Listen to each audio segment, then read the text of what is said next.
میری چچی بہت جوان تھی۔ خون میرا بھی گرم تھا۔ چچا کو کہیں کام کے سلسلے میں شہر سے باہر جانا پڑ گیا اور اس رات میں نے چچی کے پاس لیٹ گیا۔ رات ہوتے ہی چچی نے مجھے پکڑا۔ ماں باپ کے انتقال کے بعد میں اپنے چچا کے گھر پر ہی رہتا تھا۔ میرے چچا کی لیٹ عمر میں شادی ہوئی تھی۔ یہ یوں کہہ لیں کہ چچا کی عمر 35 سال تھی اور میری چچی ابھی 20 سال کی تھی۔ ان کی عمر میں 15 سال کا فرق تھا۔ چچا بہت امیر تھا لیکن چچی غریب گھر سے تعلق رکھتی تھی، لیکن خوبصورت اتنی تھی کہ کیا ہی بتاؤں۔ میں بھی 18 سال کی ہو چکا تھا۔ میں بہت ہی خوبصورت اور کڑیل جوان تھا۔ جو بھی کوئی لڑکی میری طرف دیکھتی تھی میرے اوپر اپنی جان نچھاور کرنے لگتی تھی۔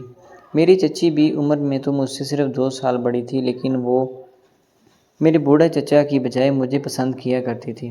چچا صبح صبح اپنے کپڑے کی دکان پر چلے جاتے تھے اور میں تھوڑا سا لیٹ جاتا تھا۔ میں بھی چچا کے ساتھ ہی کام کیا کرتا تھا۔ چچا کے ابھی کوئی اولاد نہیں تھی، اس لیے انہوں نے مجھے ہی اپنا بیٹا سمجھا ہوا تھا۔ اب میری اور میری چچی کی عمر میں صرف 2 سال کا فرق تھا۔ مجھے چچی کے کم اور ایک سہیلی کی خوشبو زیادہ آتی تھی۔ اندر ہی اندر میں بھی چچی کو پسند کرنے لگا تھا، یا یوں کہہ لیں کہ آگ دونوں طرف سے تھی۔ بس یہ تھا کہ موقع ملنے کی تلاش تھی اور دونوں اپنی اپنی آگ ٹھنڈا کرنا چاہتے تھے۔ یوں ہم نے زبان سے اقرار تو نہیں کیا تھا، لیکن آنکھیں دل کا حال بتا دیتی ہیں۔ میں نے چچی کی آنکھیں پڑھ لی تھی۔ وہ مجھے پانا چاہتی تھی، لیکن شادی ان کی چچا سے ہوئی تھی۔ چچا کو وہ بالکل بھی پسند نہیں کرتی تھی۔ میرے چچا بھی اپنے کام کے سلسلے میں زیادہ وقت گھر سے باہر ہی رہتے تھے، اور جو بھی کوئی گھر کا کام ہوتا تھا تو وہ چچا مجھے ہی کہتے تھے۔ میں خوشی خوشی کر دیا کرتا تھا۔ دراصل میرا اور کوئی ٹھکانہ نہیں تھا۔ میں اپنے چچا کے پاس ہی رہا کرتا تھا۔ جب کبھی کہیں چچی نے جانا ہوتا تھا چچا ساتھ ہی مجھے بھیج دیتے تھے۔ کوئی دیکھ کر یہ نہیں کہہ سکتا تھا کہ میں ان کا شوہر کا بھتیجا ہوں۔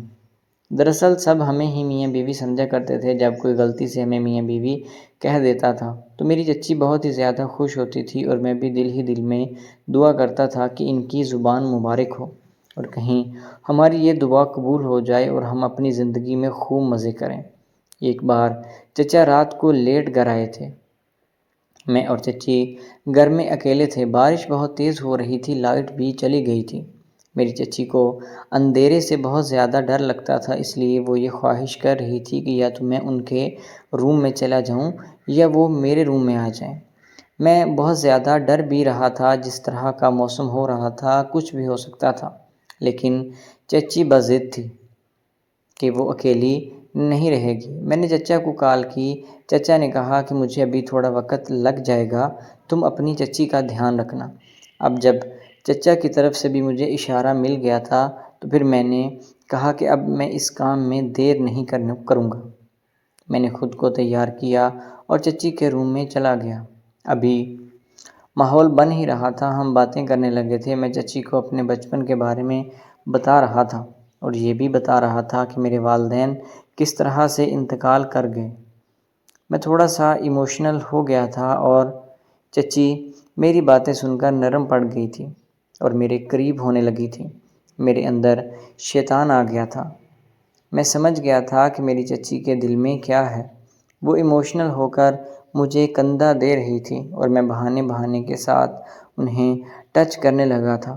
جب ماحول پوری طرح سے گرم ہو چکا تھا اور چچی بھی اس چیز کو سمجھ چکی تھی تو دروازہ کھٹکھٹایا۔ چچی دھبک کر ڈر گئی تھی۔ میں بھی یہ بھول ہی گئی تھی کہ وہ میرے چچا کی بیوی ہے۔